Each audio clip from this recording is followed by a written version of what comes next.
Chapter 3, Why You Can't Just Calm Down. If calming down were as simple as deciding to calm down, you would have done it already. You would have taken one deep breath, smiled like a person in a tea commercial, and peacefully moved on with your day. You would have told your anxiety, that will be enough from you. And it would have quietly packed its tiny suitcase and left. You would have looked burnout in the face and said, not today, and suddenly felt refreshed, restored, and ready to meal prep. But that is not how the body works. When your nervous system feels threatened, overwhelmed, overstimulated, exhausted, or unsafe, it does not always respond to logic right away. You can know something is not a big deal and still feel your heart racing. You can know someone is not mad at you and still feel your stomach drop when their tone changes. You can know you need rest and still feel guilty when you sit down. You can know you are safe and still feel like your body is bracing for impact. And this is one of the most frustrating parts of nervous system dysregulation. Your mind can understand something before your body believes it. That gap can make you feel like you are doing something wrong. It can make you think, I know better, so why am I still reacting like this? It can make you feel embarrassed, ashamed, or annoyed with yourself. It can make you want to argue with your own body like it is a stubborn customer service representative who refuses to transfer you to peace. But your body is not being difficult on purpose. It is doing what it was designed to do. Your nervous system is built for protection. It is designed to notice possible danger and respond quickly. It does not wait for a full board meeting with your thoughts, feelings, memories, and calendar availability. It reacts fast because, from a survival standpoint, fast matters. If your body thinks there is a threat, its first job is not to make you feel calm, polite, productive, or emotionally convenient. Its first job is to protect you. That protection can show up in many ways. Your heart may speed up to prepare you for action. Your breath may become shallow, your muscles may tense, your mind may race, your stomach may twist, your body may feel hot, shaky, frozen, numb, restless, heavy, or far away. You may suddenly feel the need to defend yourself, escape, fix everything, explain yourself, please someone, or disappear. Yet, these responses can happen before you have a chance to think, is this actually dangerous? That is why telling yourself to calm down often does not work. The body is not looking for a lecture. It is looking for evidence of safety. Imagine a smoke alarm going off in your house. You can stand underneath it and say, there is no fire. Please relax. This is embarrassing. You are overreacting. But the alarm will not stop just because you explain the situation with confidence. It needs the smoke to clear. It needs the signal to change. Your nervous system works in a similar way. When your body is in alarm mode, it needs signals that help it recognize safety. Those signals can come from breath, movement, touch, grounding, connection, rest, rhythm, environment, routine, and repeated experiences of being supported.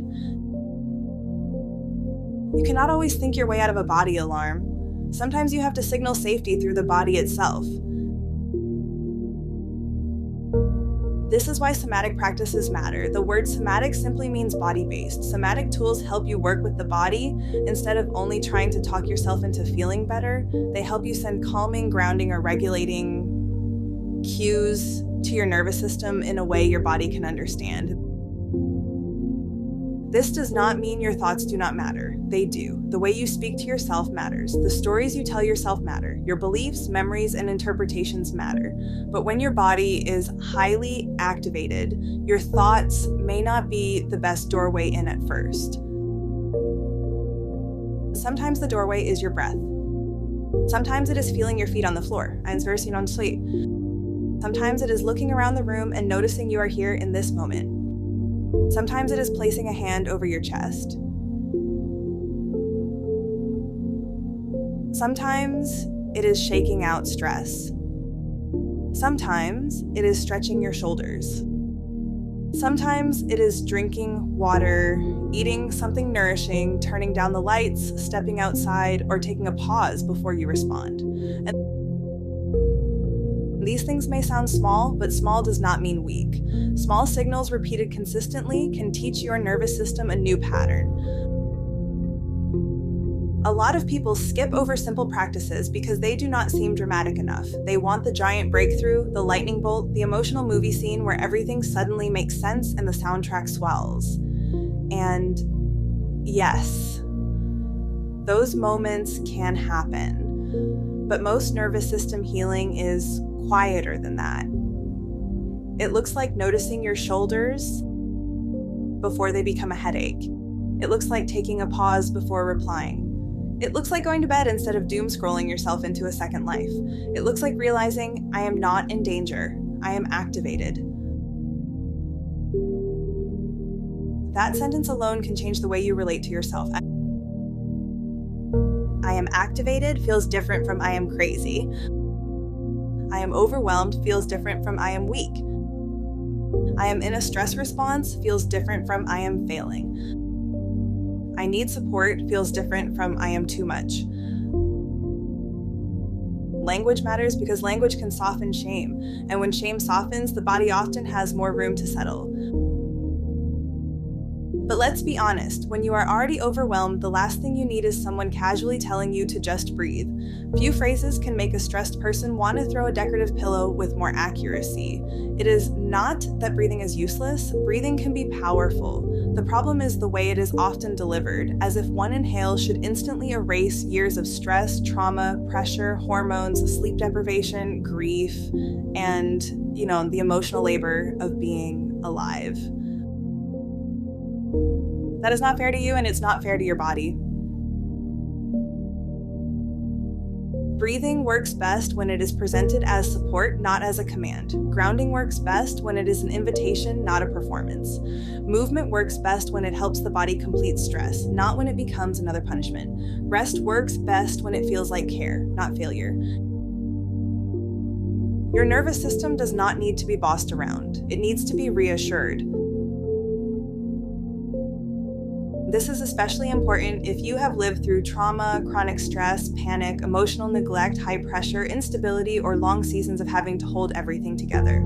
Your body may have learned that calm does not last, rest is not safe, people are unpredictable, needs are risky, and being alert is necessary. If those patterns have been practiced for years, your system may not trust safety right away.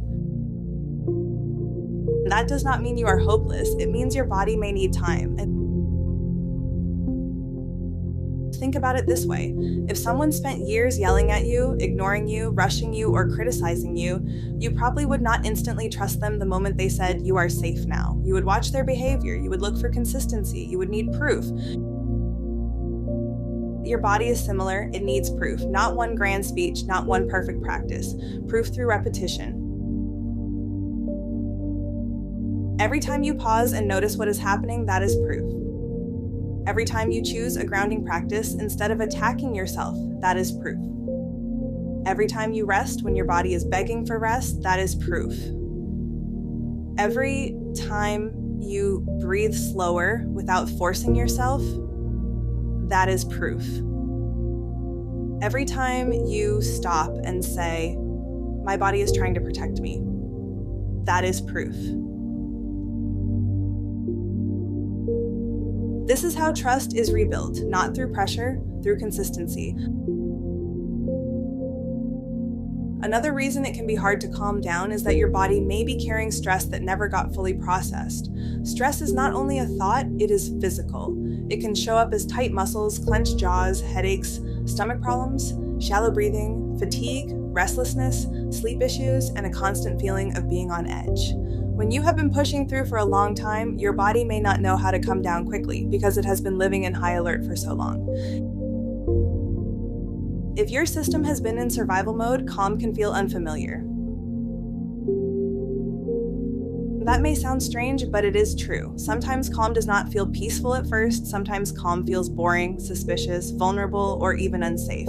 If chaos has been your normal, stillness can feel like waiting for the next bad thing to happen. Your mind may start searching for problems because peace feels too quiet. Your body may think, why are we resting? What are we missing? Who is about to be upset? What did we forget? This is why rest can be hard for high achievers, caregivers, trauma survivors, anxious overthinkers, and people who have lived in long-term stress. They are not bad at relaxing because they are lazy or dramatic. Their bodies may have learned that staying busy, useful, alert, or prepared feels safer than slowing down. So if calm feels uncomfortable at first, do not panic. Sometimes discomfort is not a sign that something is wrong. Sometimes it is a sign that your body is meeting something unfamiliar. This is why we go gently. We do not force stillness for an hour when 30 seconds feels like a lot. We do not demand deep meditation from a nervous system that currently feels like it has 12 tabs open and one of them is playing circus music. We do not push into body awareness so intensely that it becomes overwhelming. We start small. We let the body build capacity. Capacity is your ability to be with your experience without being completely overtaken by it. When your capacity is low, even small stressors can feel huge. When your capacity grows, you can feel more without immediately shutting down, spiraling, snapping, or escaping. The goal is not to never feel stress. The goal is to increase your capacity to move through stress with more support. That is why this book will keep bringing you back to simple practices, not because they are trendy, not because they look cute on a wellness graphic, because your body learns through repeated, doable experiences. A longer exhale can signal that you are not in immediate danger. Feeling your feet can remind your brain that you are in the present moment. Looking around the room can help your body orient to safety.